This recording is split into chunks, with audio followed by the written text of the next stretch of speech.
All right, good morning, everyone. Thank you for being here. This is Coffee with the Mayor and City Manager. Jess is with me. Good morning. Happy New Year to everyone, and thank you for being here. So we'll go over some hot topics that are going on in Lake Havasu City. We'll talk about things of general interest, and then we'll answer any questions that you may have afterwards of anything that we discussed or anything that might be on your mind. So first we'll start with the Downtown Catalyst Project. We've had a lot of discussion on that.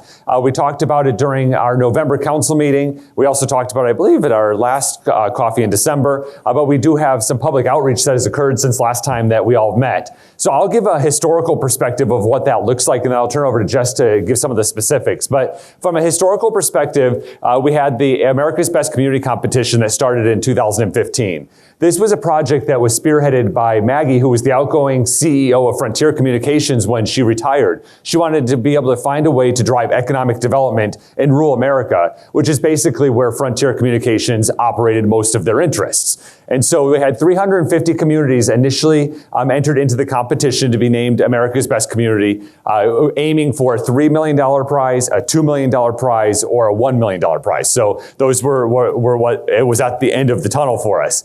And so of the 350 communities that initially applied and went through that process, Lake Havasu City was chosen. We were then chosen through the quarterfinals, the semifinals, all the way into the top 10. And then we were a $2 million prize winner. And how we did that was through the Vision 2020. And Vision 2020 was where citizens of all walks of life of Lake Havasu City, every fraternal organization, civic organization, economic development organization, and citizens at large met for an entire Saturday at ASU and basically developed what the future of Lake Havasu City looked like or could look like or should look like. And it was quite amazing. We used Arizona Town Hall, which is a nonprofit in the state of Arizona, that comes together and brings varied views, ideas, and opinions together and brings them into one vision. And so what the overarching goal was to help solve demographic starvation. And what that is basically an aging population, and how do you augment that with a younger population so you can have a balanced economy, if you will. So at the time, the average age of a Lake Havasu City resident was 53 years old. The average age of an Arizona resident was 39 years old. And the average age of a United States citizen was 37 years old. And so we had to kind of close whatever that gap was so that we had enough services or service providers to take care of our retired population and also have a sustainable economy where all sectors were firing on all cylinders. So again, the overarching was demographic starvation and how do we solve that? And out of the Vision 2020, that one Saturday that we spent, 5 pillars of change were created, which was economic development and job creation, was education, tourism and place development, water, and community engagement. And under each of those 5 pillars, there was different benchmarks that were met or different criteria that could be accomplished. And many of those things are what we are seeing around our community today. One of those being the bond and override for the school district.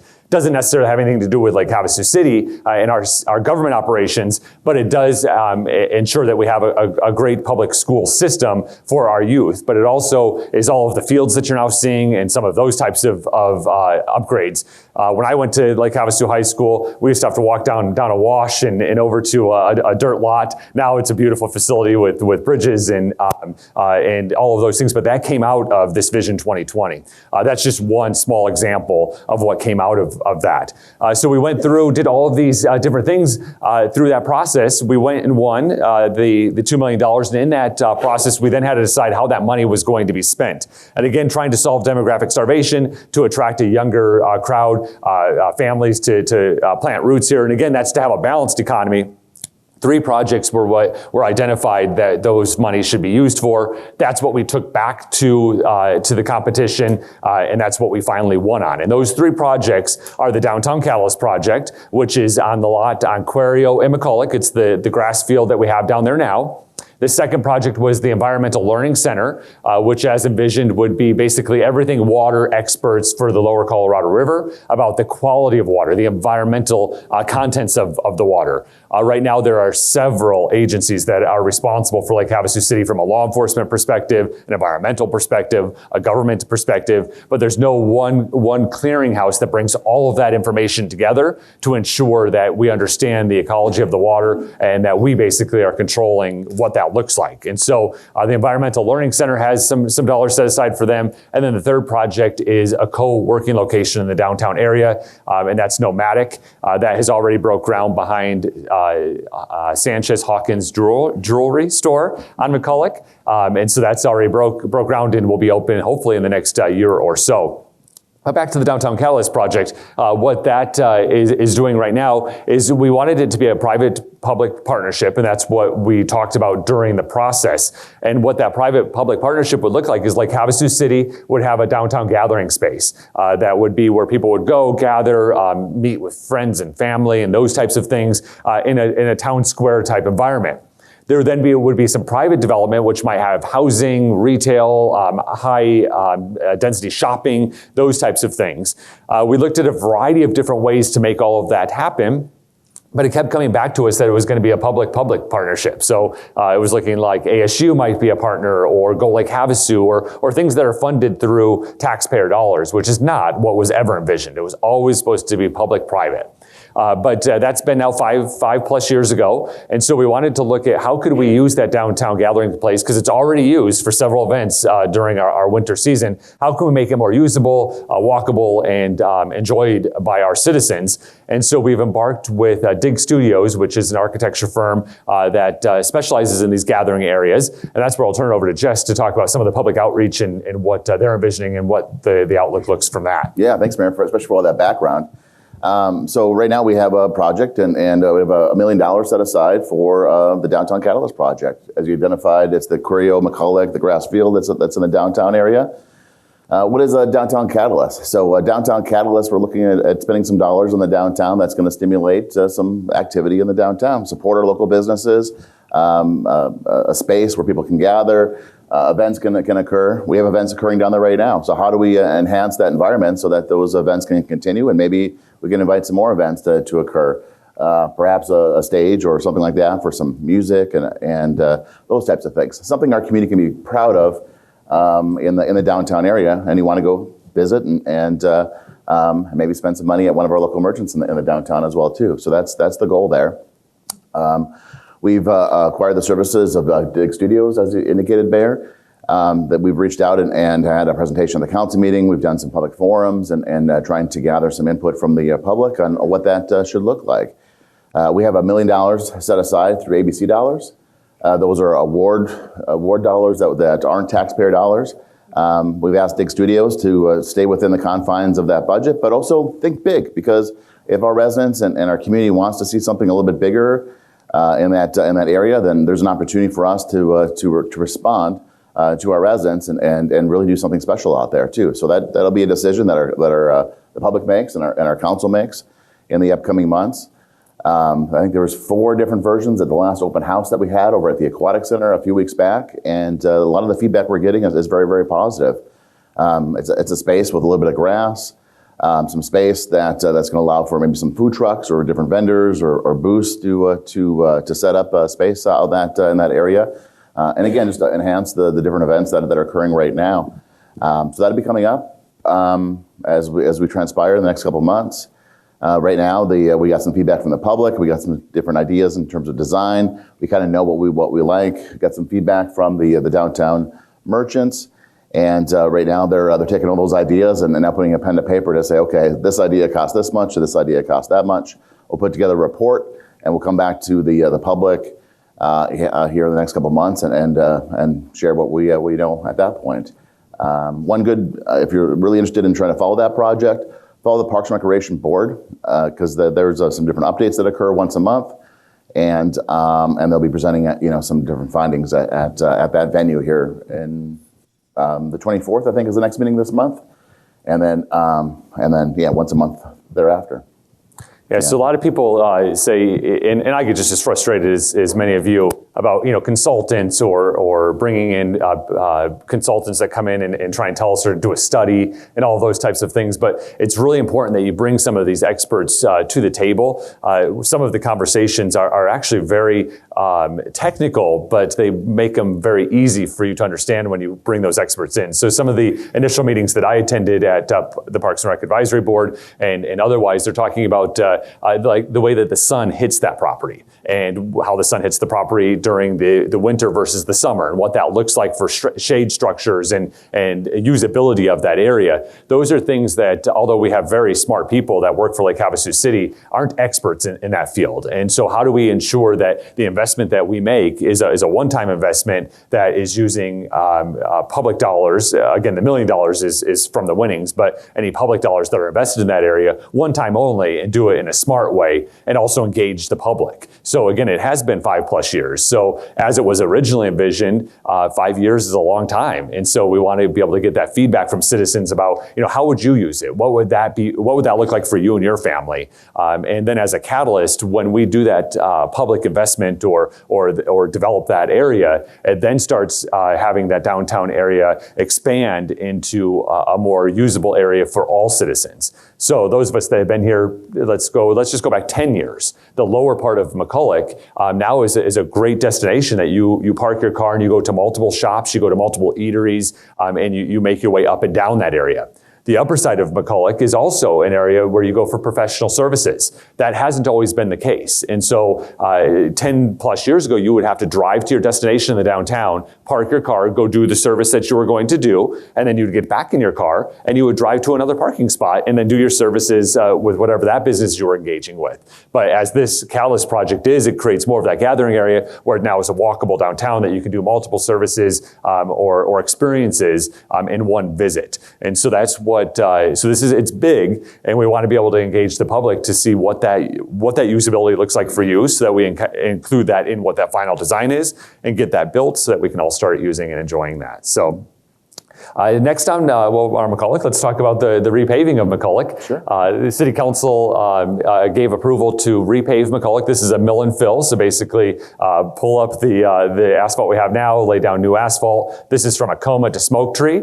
That infrastructure is original, so 50+ years old. Looks like a bunch of spider webs right now with all of the different crack sealing that we've done over the years to try and keep it together.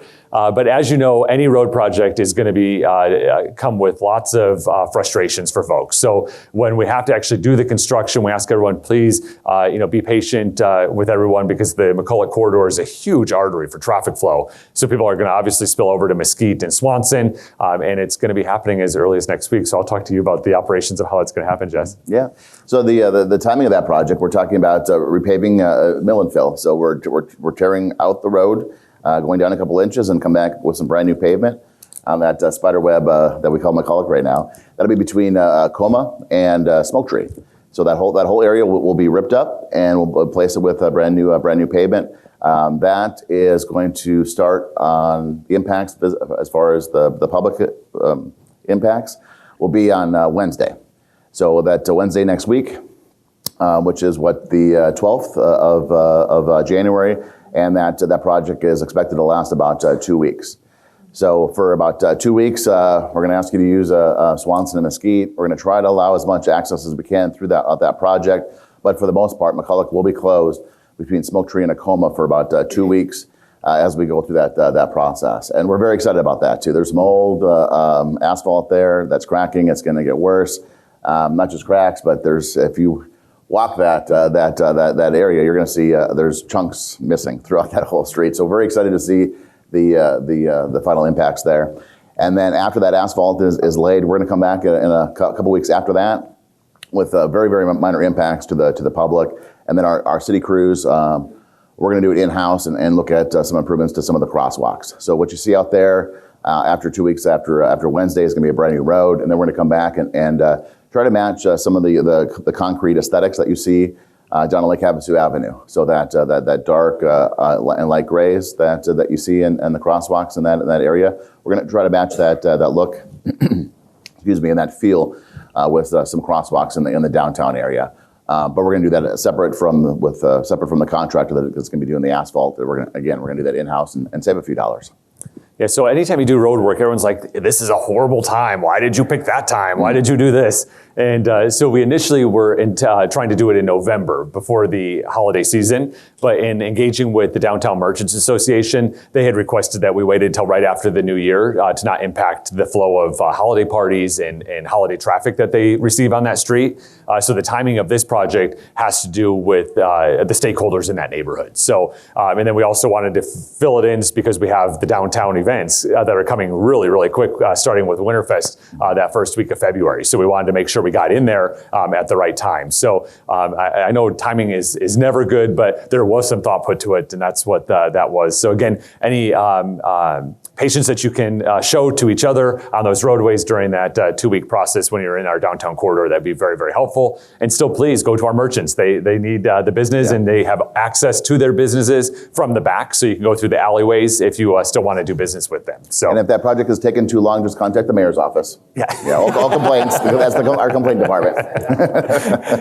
And now moving off McCulloch, we'll talk a little bit about the legislative session. So Arizona has a part-time legislature, as many of you know. So they are going back into session on Monday, January 10th. That'll be started with the governor's State of the State address, where he'll address both chambers, the House and the Senate, about priorities in his last year as governor. And so there's obviously many things that Lake Havasu City needs through the legislative process. One of our largest and biggest focuses is on short-term rentals. This has been a struggle for our community for many, many, many years. But let me just be clear, we're not trying to get rid of short-term rentals. Lake Havasu City has had short-term rentals as part of its market mix since the 70s when people were coming to the river. So we're not trying to get rid of them. We're just trying to be able to manage them. Lake Havasu City did a really fantastic job with an ordinance in 2014 that we adopted that allowed us to manage those short-term rentals, manage the neighborhoods in an effective way, but still allowed for private property rights of those owners of short-term rentals. It was a very peaceful coexistence that we had, worked fantastic for 2 years. And then the state legislature and the governor decided that they knew better and that it was statewide concern, and they preempted cities and towns from doing any management of short-term rentals. So there's a preemption law in the state of Arizona that does not allow municipalities or counties to do anything to manage short-term rentals. The cities and towns shall not regulate short-term rentals. That's what the statute says. Yeah, clear as day. And so what that has done is the proliferation of short-term rentals in our neighborhoods in an unmanaged way. If you saw the newspaper, was it last Sunday or last Monday maybe, there was a front page hero image with all of the short-term rentals within our community, nearly 2,000 of them, literally in every pocket of our neighborhoods. And it's truly ripping apart the fabrics of our neighborhoods.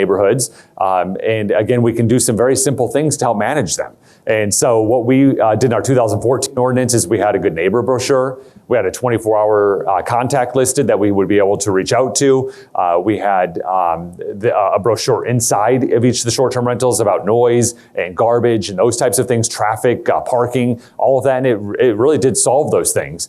You know, people that are renting short-term rentals are on vacation. I know when I'm on vacation, I stay up a little bit later than I normally do, and I have more people with me than I do in my single-family home. But when you have even a conversation like I'm having right now in a normal indoor voice, in our desert, it carries if you're out on the pool deck or you're out in the backyard. And if we have to get up at 7 a.m. to go to work or get our kids to school or do our normal life, it's annoying. And if it's a different person and a different voice every single weekend or every single night, it's a big problem. So what we've done is we've worked with the legislature the last 4 years, we along with cities and towns across Arizona, and we've been very unsuccessful. There's many cities and towns in Arizona that would like to continue to do what we've done for the last 4 years. But the end result is we'll be unsuccessful. The reason why is Governor Ducey is a supporter of the shared economy and a supporter of short-term rentals. So he understands that they need to be managed, but he's not willing to allow cities and towns the full flexibility that they need that are unique to each of our different cities.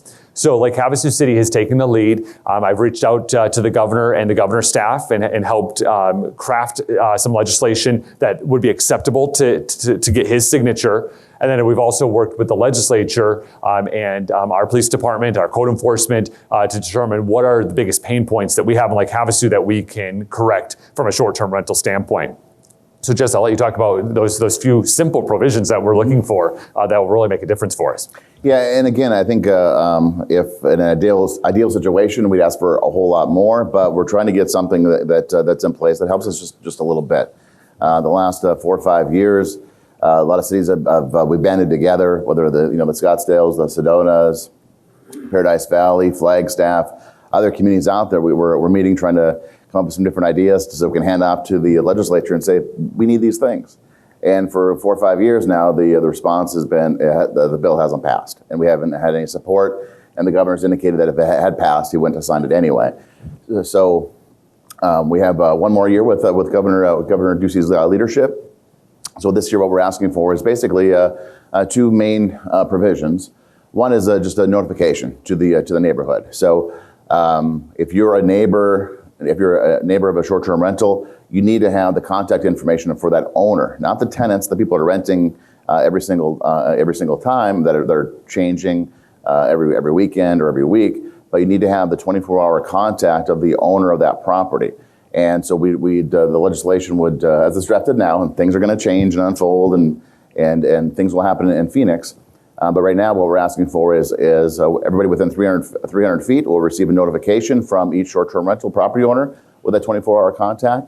In addition to that, there would be some type of like a 8.5 by 11, something discreet, but placed maybe by the doorbell, that front area, that would also have that information on it too. So as a neighbor, you can walk up to that door, maybe take a picture of that signage, and you have it in your back pockets when 3:30 in the morning you need it, right?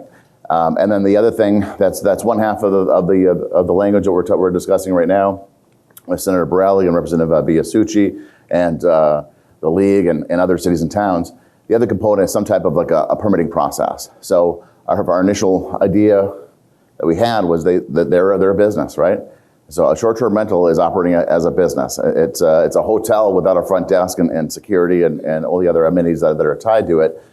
They should be registered as a business.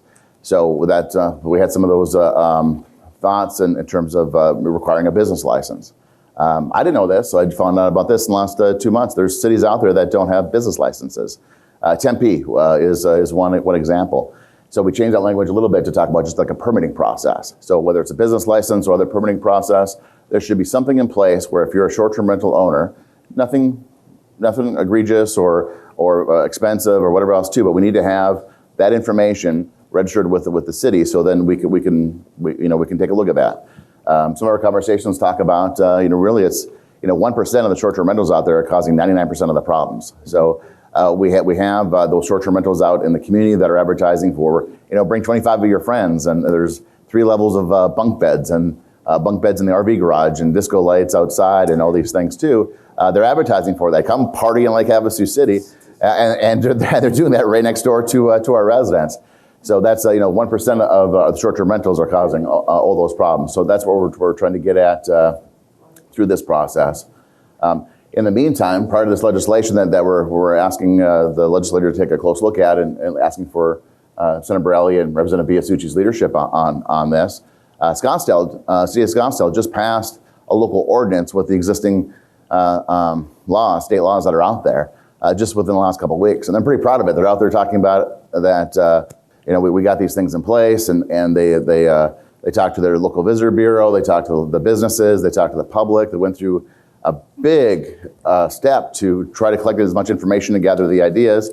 And one of the things they put in their new ordinance, they did a little bit what Havasu did about a year and a half ago, or 2 years ago when the last legislation came through, but they're requiring a 1-hour response for that 24-hour contact. So 3 o'clock in the morning, your neighbor is partying. You need to call that owner, and Scottsdale says it's reasonable for that owner to at least address your issue within 1 hour. So sounds good. Sounds great. Pretty cool, right? Now the attorneys are trying to sue Scottsdale and get all that repealed because it doesn't abide by the letter of the law or the intent of the legislation. So I throw that out there too, because we're not the only ones struggling with this issue. A city like Scottsdale is trying to put something out there that's reasonable, right? If you're in a hotel and your neighbor is making noise, you're going to make a phone call, and within 5 minutes, that noise is going to go away, right? And Scottsdale's asking for an hour, and everybody is coming unglued because of something so simple like that. But so we need more from the state to assist. If we could, we just where the state statute says cities and towns shall not regulate short-term rentals, just get rid of that sentence and we'd be even happier. Let us figure it out at a local level. And that's what we'll go for after Governor Ducey's not in office anymore. So yeah, he just won't sign it. So I mean, we're very upfront with what our strategy is. Our goal is to allow our citizens to be able to have a good night's sleep. That's what we're trying to do, and not to be egregious by any stretch of the imagination. All of the legislation or the components that Jess had mentioned, we're asking to be enabling legislation. So cities and towns are not required to do that. They would have the ability to do so if they so chose. We are advocates of local control. We believe the best solutions are at the local level. We have the direct access to our citizens and those that we represent, and we should be able to manage our community the way we see fit. And so we'll be looking for that enabling legislation. And then Jess had mentioned where the attorneys are kind of circling Scottsdale right now because of the ordinance that they passed in December. Those are what are called 1487 complaints. And there is a state law that allows any legislature across the entire state, doesn't have to be your legislator or in your district, to file a complaint with the Attorney General's office on anything that they believe violates state law. And then they are able to take your state shared revenue. State shared revenue is not revenue the state just graciously gives us. State shared revenue is our dollars that our citizens pay for gas taxes or for our share of income tax or whatever that might be. The state takes it, they take their share of it, and then they give what's left back to us to be able to manage our community. So then they take away those monies. So I just share that information is because a lot of people are like, well, why doesn't the city fix this? And why don't they do that? And if I was here, I would do that. We're with you. We're fighting the process in which we have. And you know, when I first got elected, I always wanted to move at the speed of business. I got schooled so fast when I first took office because the reason that we go slow is because our citizens trust those that they elect to represent them and go about living their lives. And so, which is great, but when an item of interest comes forward that a citizen is interested in, it takes a minute for them to be able to respond because they're working or doing or playing or recreating or whatever they're doing. And then they're like, oh, that's on my street, or that's the park I go to, or that's a zoning issue right next to my neighborhood. So by slowing it down, it allows for multiple public hearings and it allows for citizens to get engaged in that process. So anytime that we change an ordinance, we have two meetings. We introduce it in one meeting, and then it's adopted if that's the will of the council in the second meeting. So that way there's two public hearings, and it possibly even went through one of our committees, boards, or commissions as well with an additional public hearing. So now I'm an advocate of slowing it down so that we can really get the best policies adopted for our community, because the best policies those that the citizens are engaged in. So so there's all of these different processes where state law impacts our daily lives, and we advocate and try to work through that legislative process to do so. So again, short-term rentals is our top priority. I don't know if you have anything else on short-term. I just wanted to make mention that some of your actions and your activities when a candidate for the governor's office makes contact with you, you're asking them a few questions, and I know probably the number one on the list is what are your thoughts on short-term rentals? Yeah. And I think that's important as we talk to our candidates for governor. So I bring that up to applaud your efforts, but also to encourage everybody else that if you come in contact with a candidate for the governor, maybe at a rally or a speaking engagement, whatever else, ask him or her what are your thoughts on short-term rentals, and then maybe that helps you make a decision on how you're voting in the next election. Yeah, and what are your thoughts on short-term rentals? And these are my thoughts, so that they know when they get in what you want done. Yeah. The second question when you engage with our candidates, and not second priority, but another top priority that we're working on is water. And obviously water is really important to the Desert Southwest. It's a natural resource that we all need.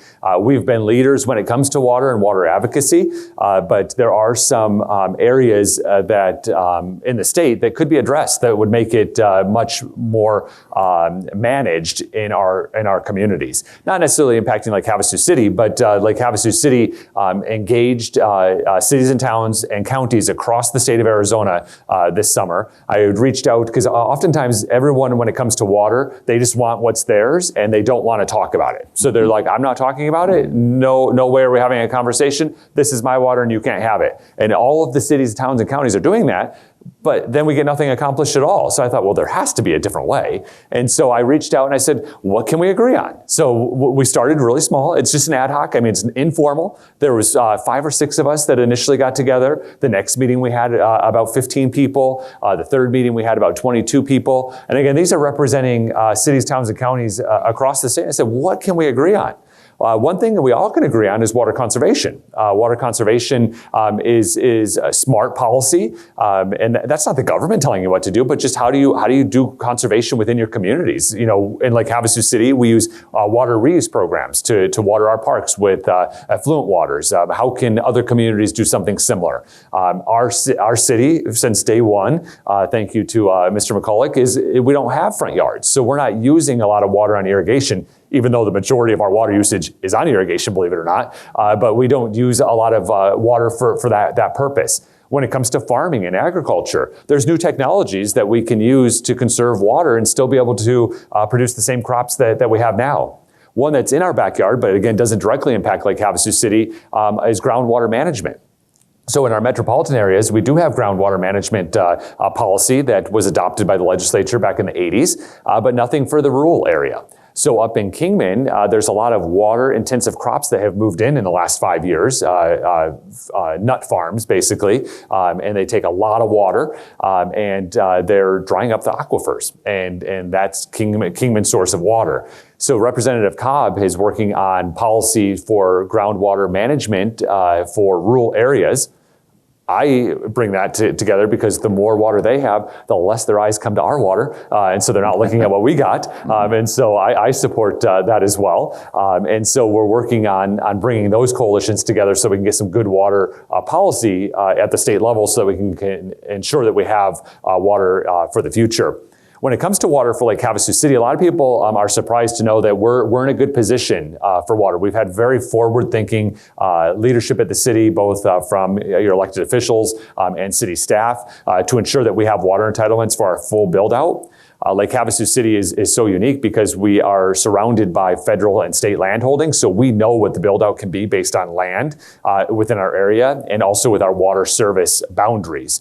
So because of that, our general plan identifies our full build-out, and the general plan is what we really use as the document for all zoning, all growth within our community. That's how we manage the growth that we have and what that looks like. It has to be updated every 10 years and ratified by the voters.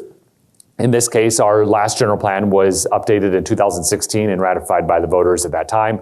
And full build out's about 96,000 citizens. And we have those water entitlements for that to occur. What does that mean? So water entitlements are things that we paid for. The citizens of Lake Havasu City have paid for, again, through good leadership at the city over the years in the 90s and into the 2000s. We have actually purchased those water entitlements.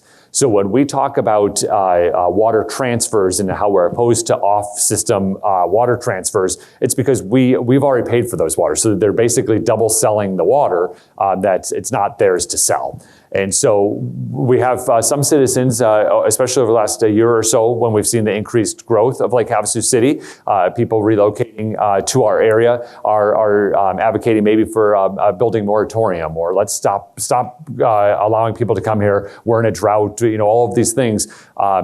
The only truth to that statement is we are in a drought, but we've planned for the drought. We've known the drought was coming. It wasn't a surprise.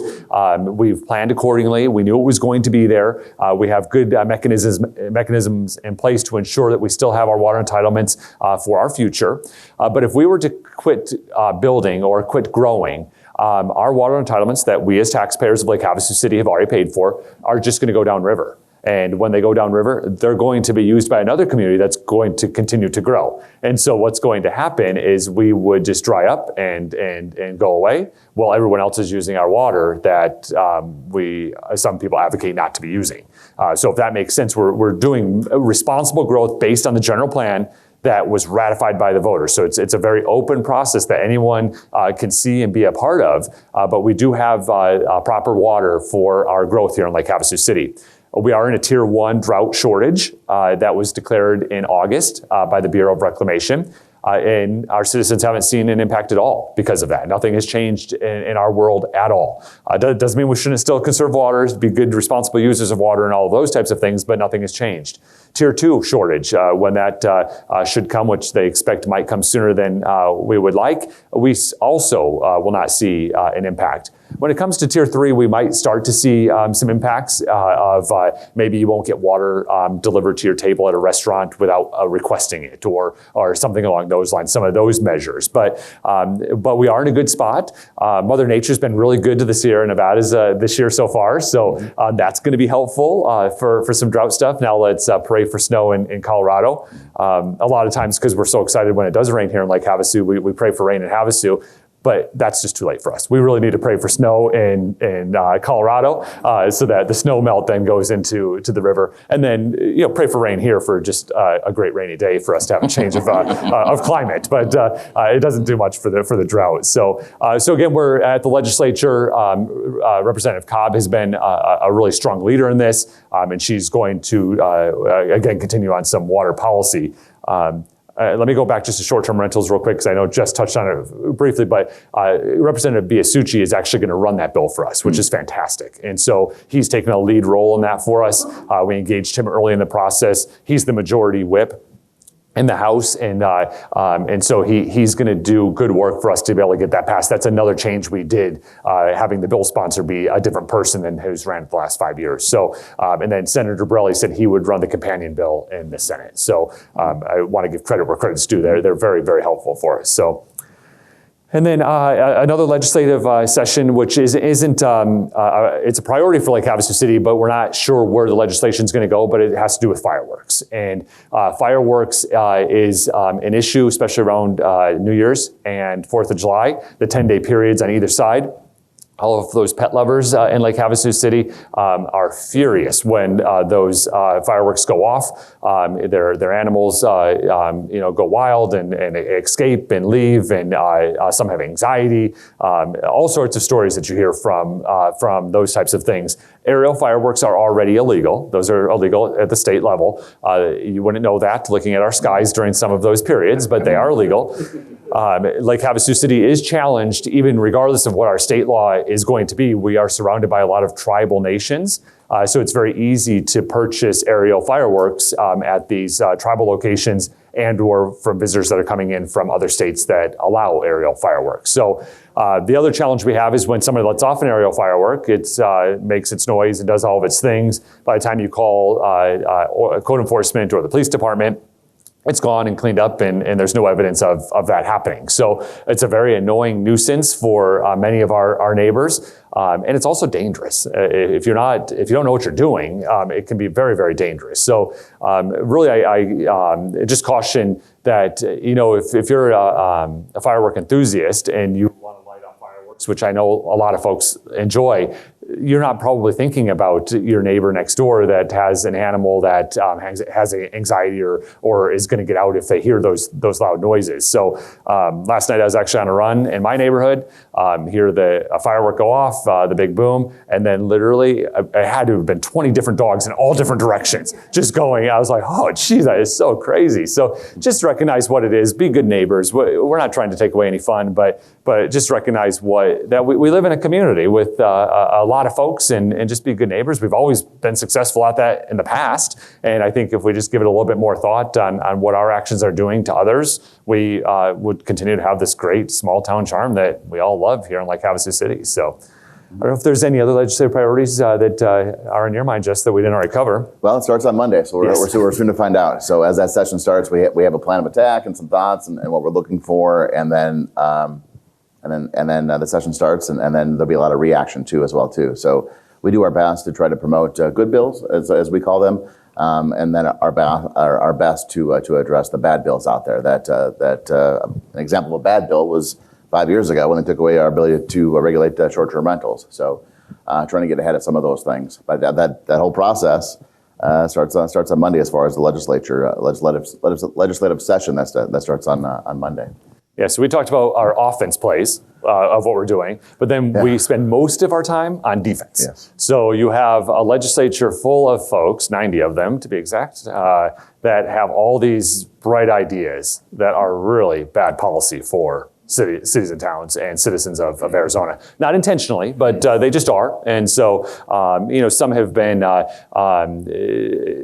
tax on groceries.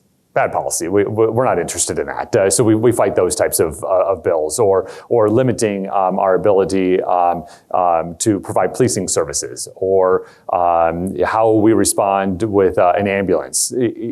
What in the world do they know about any of those types of things? But we know what our citizens want. And how do we know? Because we engage in processes like this and have these conversations. So we play a lot of defense. So starting Monday, we'll be on conference calls and back and forth to the legislature multiple times to advocate for good bills and try and work bad bills out of the process. So.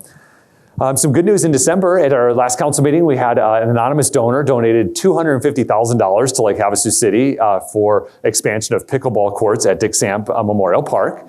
So we have a master plan out at Dick Samp Park, which included multiple pickleball courts. We have just invested as the city with a partnership with the Pickleball Association. They offered $100,000, and then we put in pickleball courts and did some parking lot improvements, because not only is Dick Samp Park a pickleball court park, but it also is our Little League field. So it's actually a really cool Little League field if you haven't been there. But we needed some parking improvements, because when they have game days, that people were having to park on hills and off of the curbs and all those. So we were able to make those parking lot improvements. And now with this $250,000 anonymous donation, we're going to be able to finish all of the pickleball courts in the master plan. So really excited about that. And we're very honored that the donor thought highly enough to give Lake Havasu City $250,000 and trusted us to be able to do what their vision was. We thank that donor. We don't know who it is, so I just publicly like to make sure we thank them, and hopefully they watch some of our meetings and know that we are very grateful for that donation out there. Jesse, you want to talk a little about, I know last month during the coffee, we had a special guest, Chief Palafis with the fire chief, and then Chief Dan Doyle with the police joined me, and we talked a little bit about some of the great programs they're doing. But just this week, they launched the CTE, or the Career and Technical Education Program, so we can basically grow our own firefighters through the high school system. But Jesse, you want to talk a little bit about that and how that's rolling out? Yeah, well, it's one of these ideas that Chief Palafis brought forward in our fire department. He's been with us going on just short of 2 years now, and he's come to Havasu with a lot of great ideas, and this is an example of one of those. And it's a really nice win-win situation. We're getting our firefighters, our fire professionals within our department, our employees here at the city, in the classroom at the high school, teaching our youth on fire science, and that allows them the opportunity to learn a little bit more about the industry, allows them to maybe make some decisions in terms of maybe a career path moving forward. As I joke with the chief, it's like we're getting to them young so we can brainwash them and we get them into the fire department, and so we can build our future leaders within the department as we advance the ball. But what a cool effort for the students and for our kids and for our youth to be exposed to that type of thing too. And if there sparks an interest in terms of fire science, then we could be looking at across the table in a job interview, or they could be providing services within our community in the next couple of years. So that's important. Allows our employees in the department to engage with the youth. And that's important too, right? So that we're another example of kind of get an outreach and talking to the community and getting some feedback and learning about our citizens at the same time. So kudos to Chief Palafis for bringing this idea forward. Allows us to plan ahead in terms of our future employees and then provide some assistance and some education to our youth.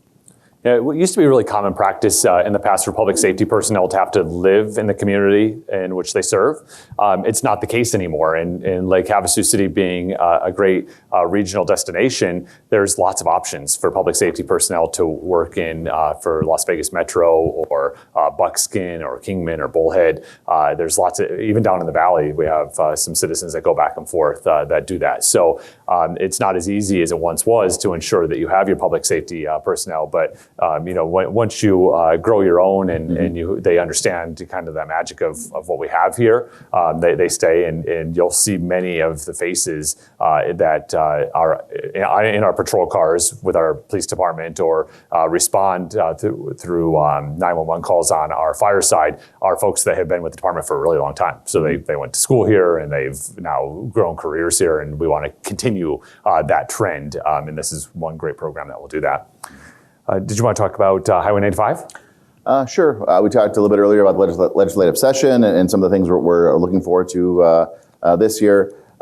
In last year's session, one of the great things Representative Leo Biasucci did for Lake Havasu Avenue was, and for the Bullhead City and 95 throughout the Highway 95 throughout the county, between here and Bullhead City, is he identified some funding for repaving Highway 95. For the Lake Havasu area, we're looking at between Sarah Park and I-40, so that stretch of 95. And what a superstar. Leo goes out and gets $26 million to repave that stretch of road between Sarah Park and I-40. So we've started that process. ADOT has 2 years to spend those dollars and to complete that project. We're working very, very closely with them. We think they're being a little slow, so we're trying to, let's move, let's go. We got a year and a half left, and as 6 months of it has advanced. And so we're meeting regularly with ADOT, with conference calls and so forth, and trying to advance that ball. And their team will be out here actually next week and have some feet on the ground, because we keep on saying, but that's not how it works in the Havasu. You have to come and look at the pavement. You can't make decisions in Phoenix sitting at a cubicle or in your office. You have to come here, and so we can explain what's happening. We're a little concerned that the $26 million isn't enough to do what we want to do for Highway 95.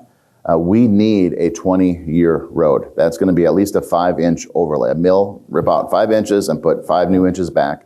That'll give us hopefully a 20-year road. One of the conversations we had was like, well, we would do 2 inches. 2 inches, that's a 5-year road. We're not going to, it's going to take 2 years to build a 5-year road and we're going to start over from scratch. That's not what we're trying to accomplish here too. So we're trying to hold the feet to the fire.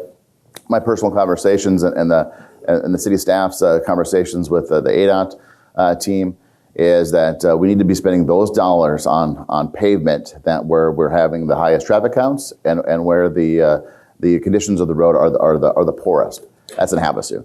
So that's just code for spend the money in Havasu. And there's certain sections of road out in the county that are better than others. So maybe pick and choose. And you get up to I-40, that whole interchange up there is a disaster, right? You're seeing potholes are bigger than our vehicles up there. So that area needs some attention. But we need to focus those dollars within our community, because ADOT does not have a plan.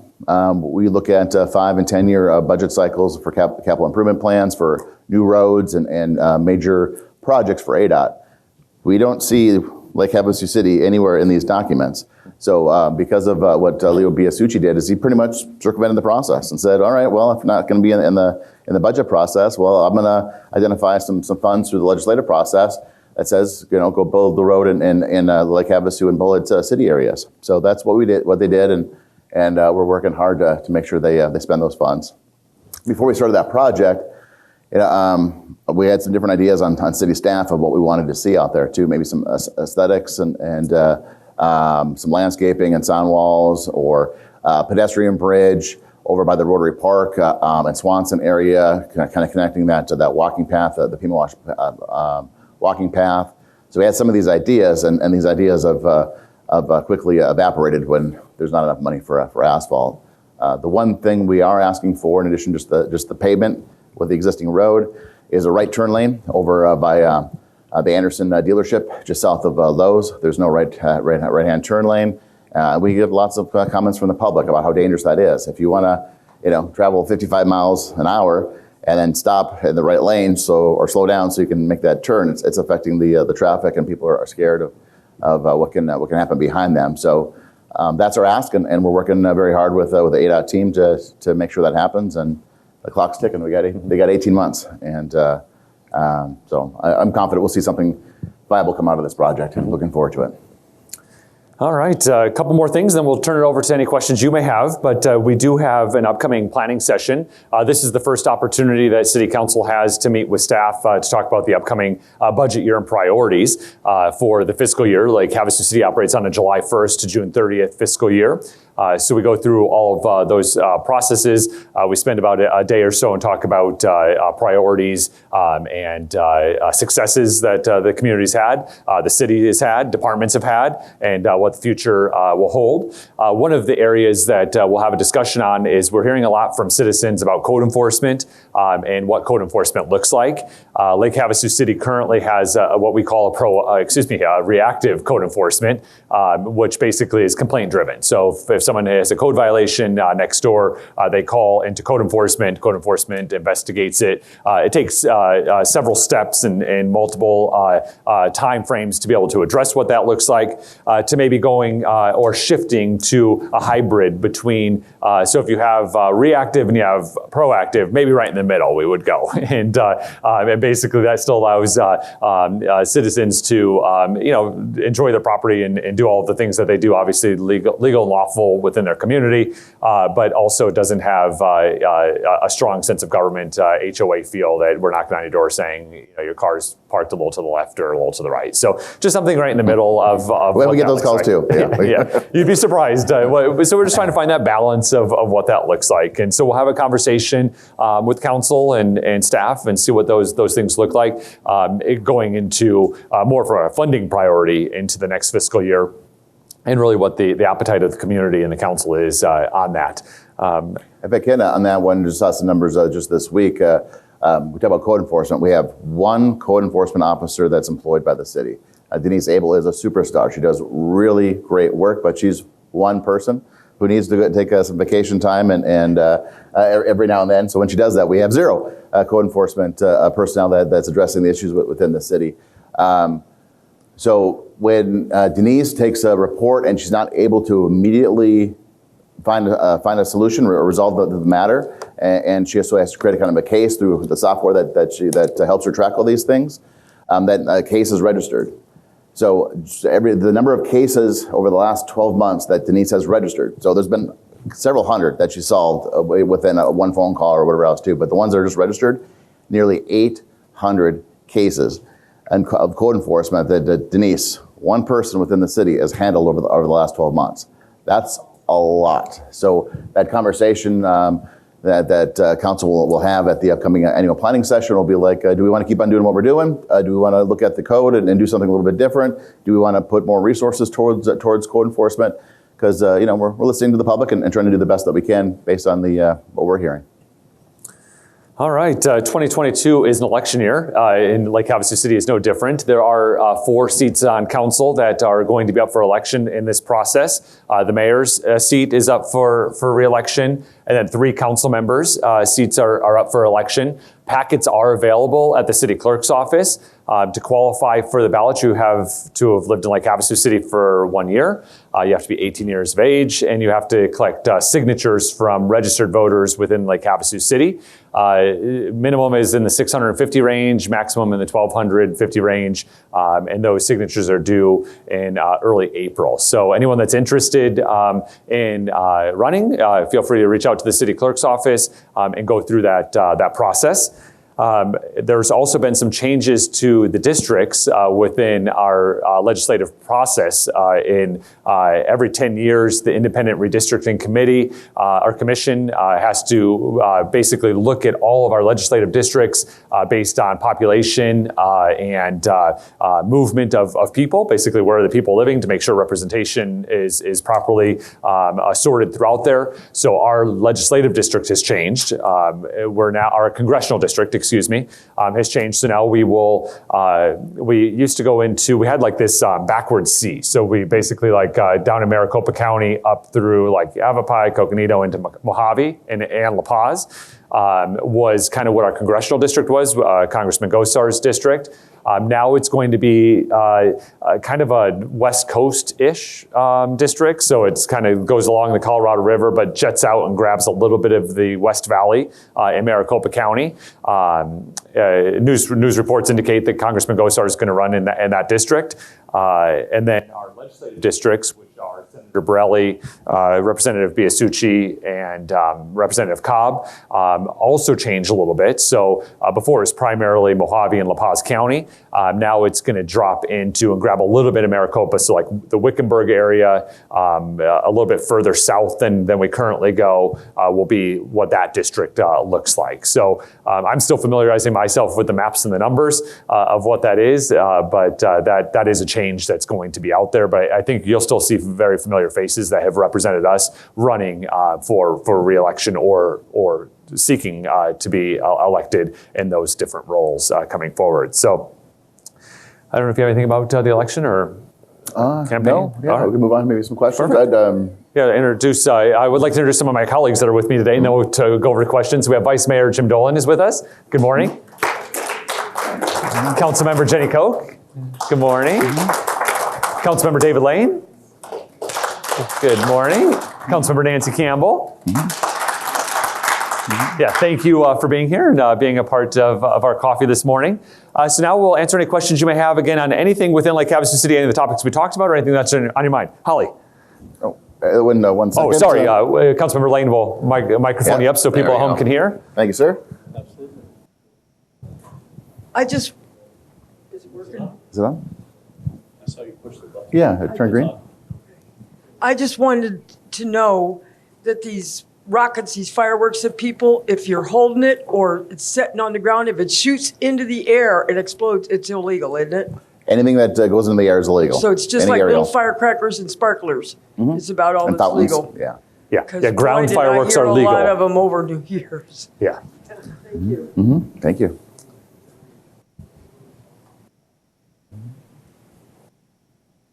Good morning.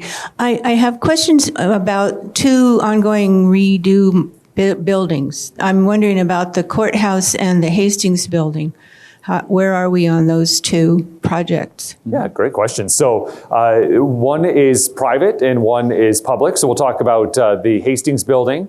Robbie Gordon with NASCAR Hall of Fame has taken over the Hastings building.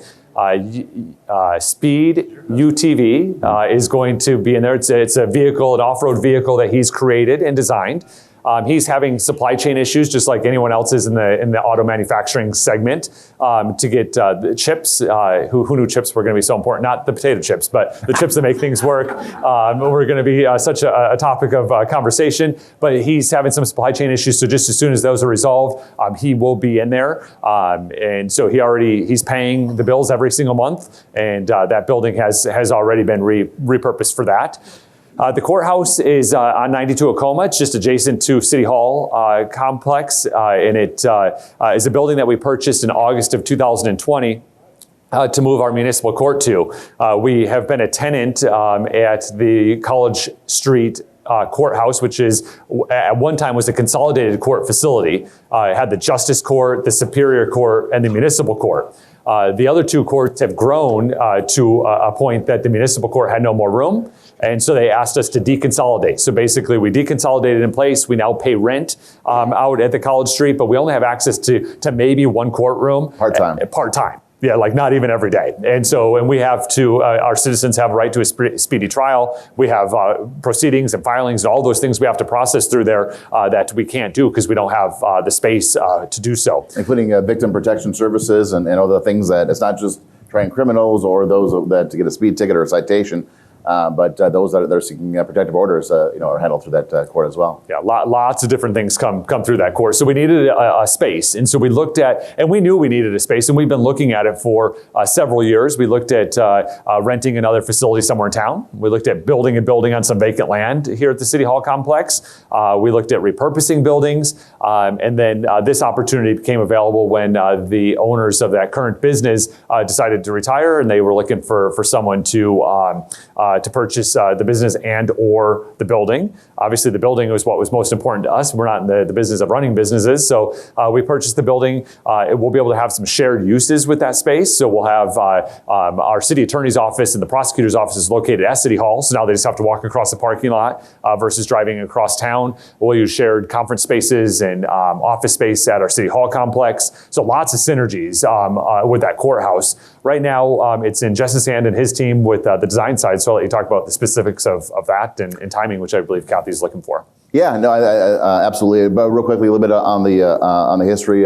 And before that building became available for purchase by the city, we had in our CIP $7.5 million for the construction of a new courthouse. That didn't include land acquisition or anything else tied to that too. So for the city to purchase the $3 million building and then spend $4+ million on the renovations, it allowed us to expand our existing City Hall campus as well too. And that's, by the way, the costs that are tied to renovations that are now happening after COVID.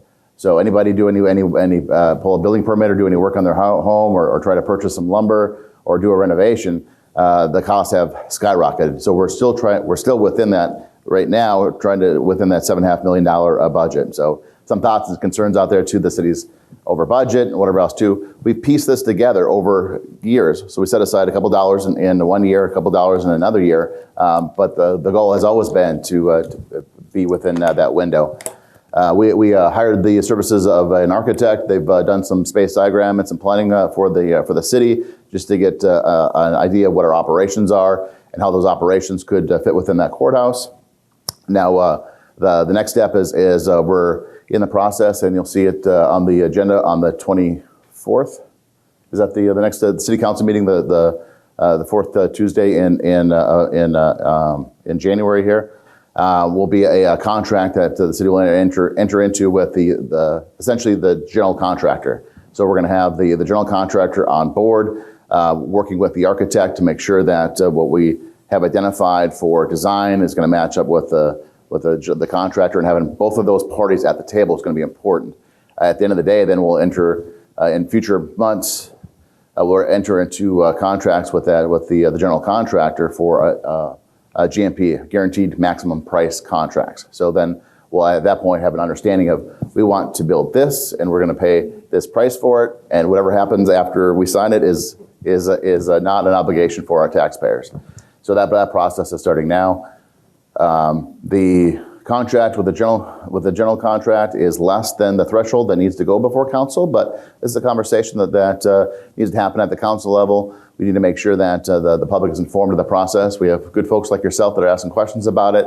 The contract with the general contractor, I think it's a $44,000, again below the threshold, but we're going to bring in that to council, so everybody knows what's happening there. Trying to be as transparent as possible. Yeah, so that's a shift in, oftentimes you have a designer or an architect do all of the design elements, and they are artistic and creative and do fancy things, and then we don't have the builder that comes in later and like, oh, if you would have just adjusted this or moved it over here, you could have saved $10,000 or whatever that looks like. So bringing in that contractor into the conversation now, we can eliminate all of that and ensure that we're getting something that's buildable at the most affordable cost right from the start versus going back and forth and wasting money on design elements. So Jess and his team identified several months ago that based on their meetings, that this was going to be necessary to bring the contractor in right now. And so thank you for doing that. And we'll again have that conversation at council so we can ensure that our taxpayer dollars are being spent wisely and most effectively the first time and not having to invest additional monies in there. So. Real quick before we go to the next question, Starbucks donated the coffee this month and last month. I forgot to give them a shout out last month, so I want to make sure I do. I'll try to do it at the end as well. But Starbucks on Lake Havasu Avenue, thank you so much for the coffee with the mayor and city manager today. So next question. So it's been a while, but you talked about somebody new coming in for internet service. Mm-hmm. Is that still happening, or is that gone by the wayside? Yeah, great question. So Allo Communications is announced that they're going to make a $50 million investment in Lake Havasu City to bring fiber to the street. So basically fiber to the home or business. Which is amazing. Speeds that we don't currently see widely in Lake Havasu City.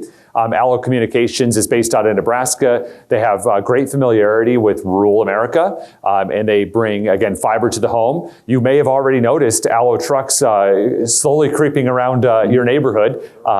Yeah, they're making their way around. I got behind one the other day going 5 miles an hour, but progress is in motion. But the great thing about Allo Communications is you hear a lot about broadband grants and the need for broadband across rural America and America as a whole. And you see a lot of subsidies that are going towards these companies to do this. In Lake Havasu City, because we have such a ripe population that's ready for choice and options, we didn't have to make any public investment or grants at all. The entire $50 million that they're investing is private money, their money, to bring fiber to our community. Fiber will bring internet, broadband services, telephone services, and also television services as an option. Where Lake Havasu City stands, we have providers in town right now. We have several of them. We have the big box ones, and then we also have Wire Free, which has done a really fantastic job in our community with high speed connectivity. But the more options we have for our citizens, the better it is for our citizens. So as you have increased competition and increased availability, pricing goes down, and our citizens have an option. Right now, many of us, depending on where you live, not all of the carriers can reach you. So depending on where you live, you are sometimes gapped right into one provider only, and you have no choice. So we're so excited for that investment that they're making. We appreciate them. They did secure a retail location next to Planet Fitness. Mm-hmm. And I'm not sure, I haven't seen a sign yet, but I know they're operating out of it for their engineer side as they're planning. They have 2 yards that they're working out of as they construct. Most of the construction is going to be on the poles. So they're working with Unisource and using the existing pole structure that we already have. And I say we loosely, we don't own it at all. That's owned by Unisource, but they worked in agreement with Unisource to use their infrastructure to be able to run that fiber.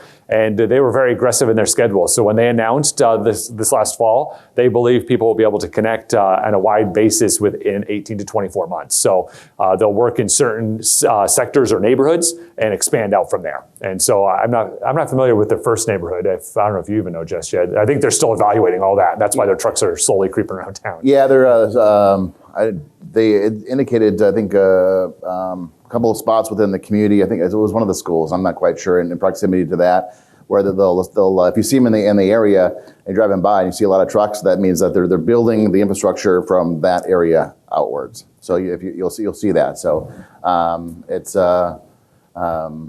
they haven't really shared in terms of what that looks like as far as first steps or what neighborhoods are gonna be receive that service first and so forth. But if we get the information, we'll certainly share it with everybody. Yeah, the other great news about Allo is they're going to have on-site customer service here locally in Lake Havasu City, which is fantastic. So, and not just to get on my local control bandwagon just for 1 second, state law changed in this front too. We used to have reliable, high-speed internet services because we had a contract with the city where we required customer service here. We required certain bandwidth. We required certain things to ensure our citizens and businesses had access. State law changed and that contract went away and we weren't allowed to hold our current providers to feet to the fire anymore.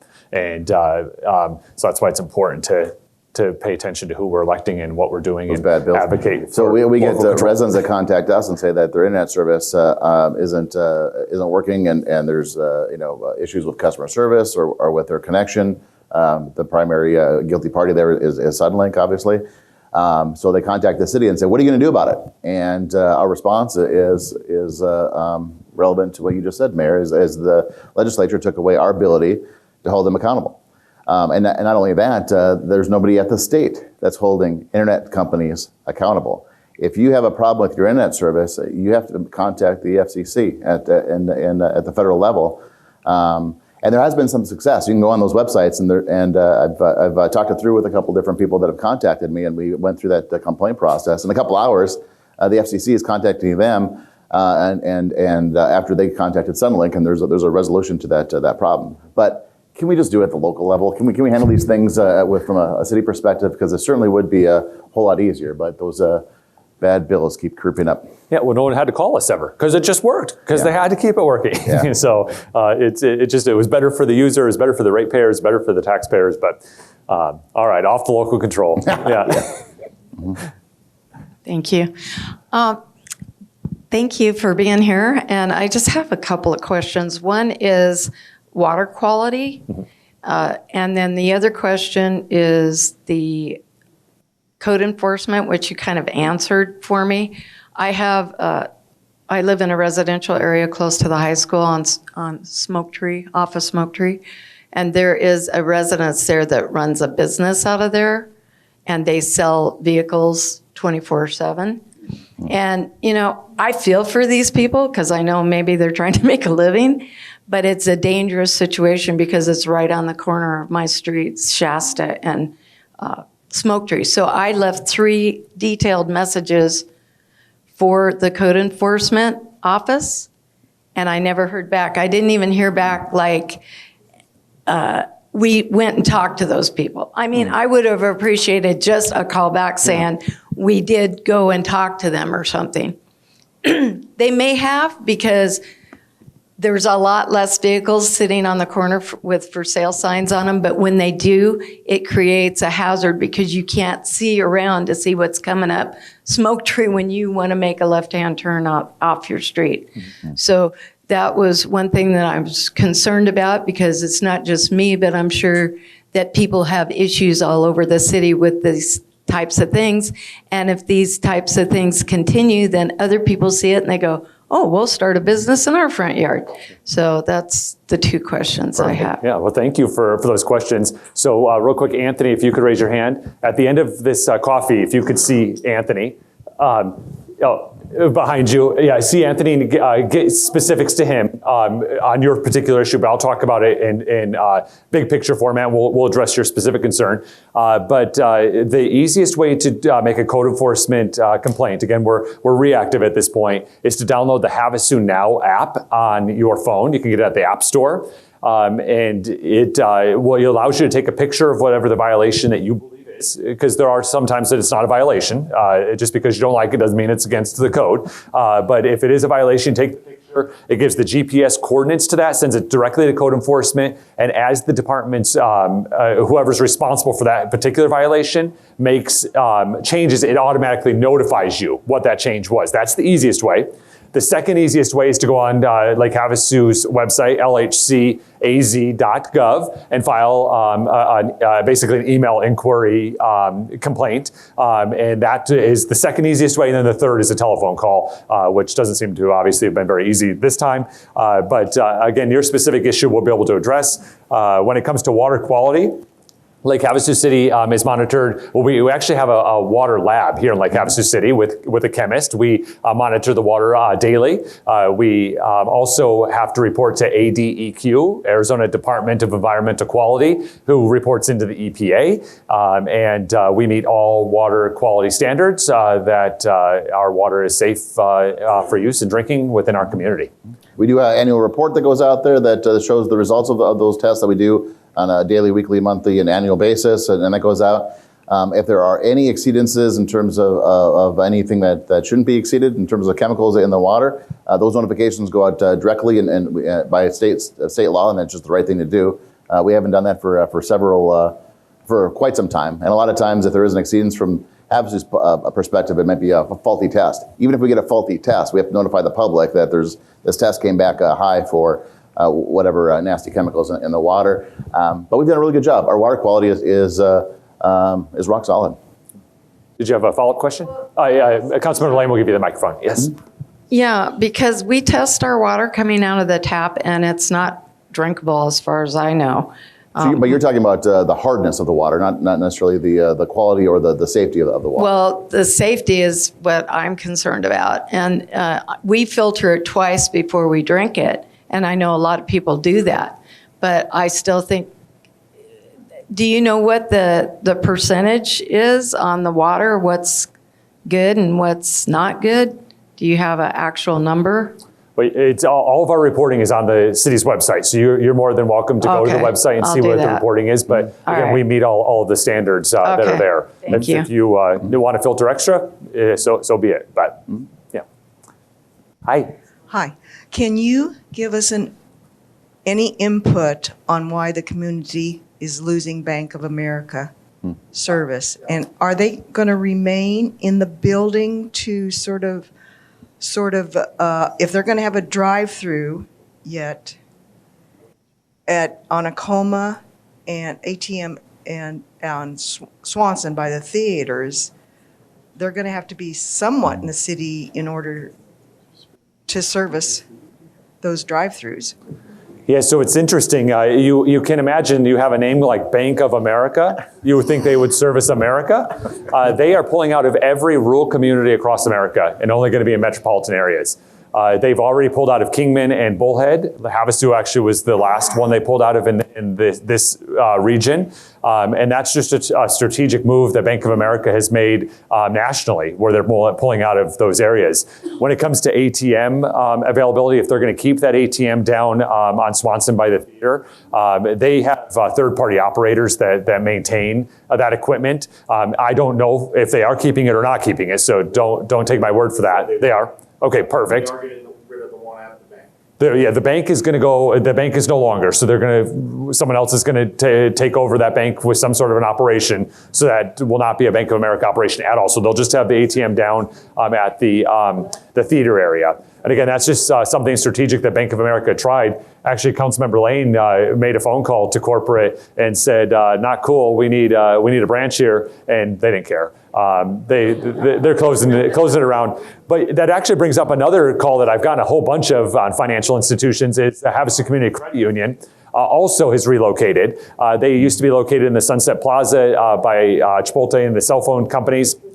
Crown Jewels. They've now moved out to the area in front of Big Lots at 1871 Kiowa. But there is some rumors out there that the city is slowing down the progress to get them to open or something, which the city's not a banking institution. So all we do is someone submits a permit. We look at the permit and we approve it based on if it meets the code, and then we go on. And so we've done all that very quickly. Actually, I think it was 12 days. They now, it's my understanding, have a temporary trailer out there that they're operating out of. I got an email, I think, just the last couple of days that says that the branch is open. I don't know what that means, but... I think it might be trailer form. just the trailer for, okay. Yeah. Okay. Yeah, so the trailer out in their parking lot is open. The actual inside branch will be open soon. But the city's doing everything we can to support them, as we would any business looking to relocate. There are no truths to the rumor that we're slowing down any progress. When I heard that news, like an investigator, I needed to see the dates. What are we talking about? Is this application for a building permit been with the city for several months and we're slowing down their process? At that time, I think that they, when I asked, it was 4 days old. So we turn around that building permit in less than 2 weeks, probably closer to 10 or 12 days. That's what we do in terms of construction here at the city and review of plans. Mayor, if I can follow up on my phone call. Yeah, please. It's coffee with the mayor and the city manager, not the council, but I did make the phone call. I spoke with the vice president of governmental affairs for Bank of America.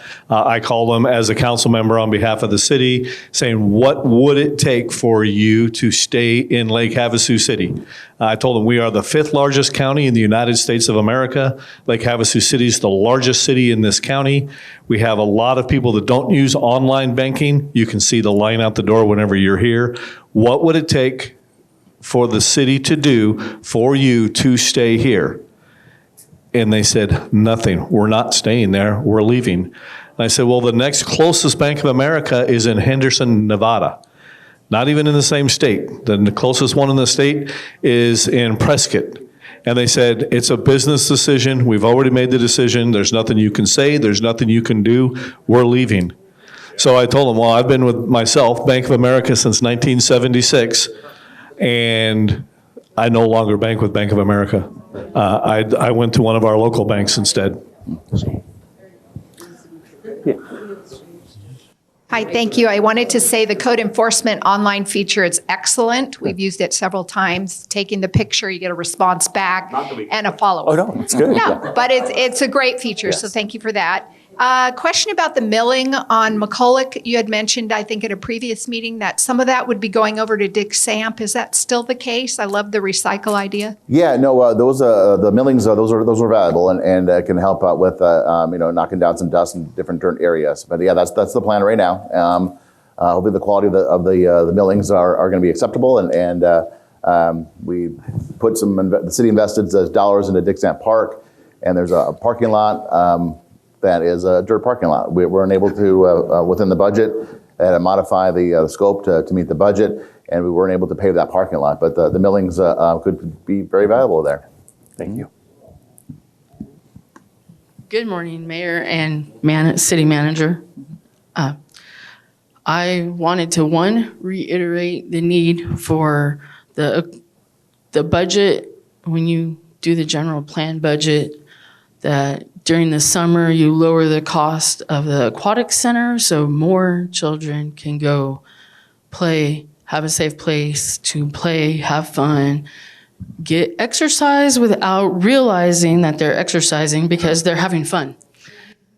2, last month, I just want to say I was graced with a letter from code enforcement, and Denise was amazing, and I was able to text her the pictures after things were cleaned up, and she was able to close the case without wasting her time coming back to the house, and I was able to send her the pictures. So I just thought that was amazing, and I hope it saved her time and energy, and would just like to suggest that for other people to be able to message the cleanup pictures that, Also, maybe there's a way to do that with code enforcement. Maybe everybody should have to send a picture once a year of your front porch or something. Might save a lot of time. Yeah, no. One more. Was there? Highway 95, I would again like to suggest that you guys ask for a sidewalk from North Palo Verde up to the mall, because people shouldn't have to walk all the way down to London Bridge Road to have to walk the back of it without getting a ticket. Yeah. Thank you for your comments. Most of them were just comments, but the one item I will address is the City Council for the last 8 years has been pretty steadfast in all of our youth programming through Parks and Rec. We haven't really raised the rates at all. So that's use of the pools and after-school programs, teen break, all of those types of things. So.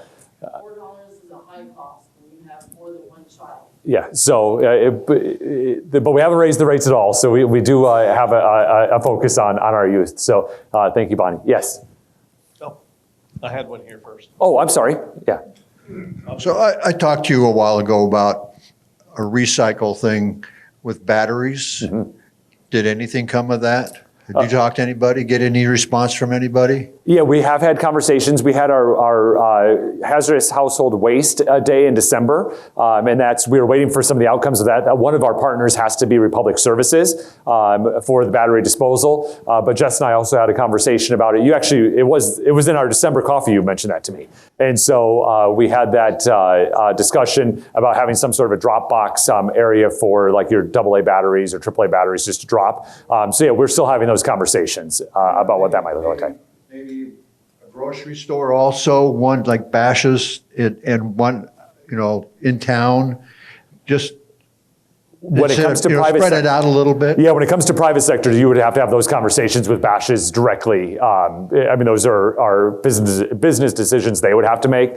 We have the closest thing I can equate to what we have is we have medication drop boxes at city facilities where people can drop their unused medications that they may have. So they can dispose them without putting them down the drains or the toilet, which is really helpful because that does stuff to water quality where we have to do things to adjust to get those out of the water. But yeah, so we're still talking about it. Yeah, to see what the demand is. Yes. On Highway 95, anytime you talk with the state or whatever, make sure they put it in so you can pull a car off the highway when you have a flat tire. so you don't have to block the freeway, the highway. Right now, going all the way out there, you have a flat tire, you can't get off the road. You got to block the lane. A cop comes up, whole lane's there until it's changed or towed off. Make sure they put it so you can at least pull off the road instead of a curb, a slanting curb or something like that. I always like to set expectations. I don't think that's going to happen. Good talking point, certainly, but I don't think that's going to be. We have time for just one or two more questions. Yes. I was curious. Councilmember Lane will get you on mic, so folks at home. Yeah, I was curious what the council will be considering with respect to an article I read in the paper about the helicopter company that does tours, plus a potential skydiving outfit that's coming to town. Yeah, great. Those comments came through the call to the public at a council meeting, I believe, September. And Jess and his team have engaged with both of those different operators. The Airport Advisory Board heard the issue, and I know it looks like what's going to come forward. The helicopter operators were operating back out at the airport and seems to be happy within their operation. And then looking at maybe some code changes coming forward to council to allow for skydiving operation, basically allowing people to land within the city is what the code would allow for. Right now, that's not allowed. And so they would have some sort of an agreement with a private entity to land in a place that they agree to. And we would have code reflect that. We have our, just like we have a Parks and Recreation Board, we have an Airport Advisory Board as well too. And they discussed this at the last meeting. Back in just last month, so mid-December. At that time, they're recommending some language that'll come before the council that would change the code. Essentially, what that will do, it will prohibit takeoff and landings of helicopters within the community outside of the airport, but will allow the skydivers to land within the community as long as they have insurance in place, and they're not just landing in our backyards. There's got to be a spot that they own, and in a safe measure. So that's the language that the Airport Advisory Board is recommending to the council, and I think that should go before the council on the 24th, the next 2 weeks from Tuesday this month in January. So if you're interested, please attend. All right, our time this morning is coming to a close. Thank you so much for the opportunity to serve you as mayor. Thank you for coming and being engaged in your local government. We appreciate it. We'll have our next coffee. It'll be the first Friday in February, and we seem to be very comfortable here, so we probably will just stay here for a while. It works with technology and allows people at home to be able to grab us good, and then maybe we'll go on the road sometime this summer again to different places. But thank you so much for being here. Happy New Year all, and we'll see you in February. Thank you. Great day. Thank you.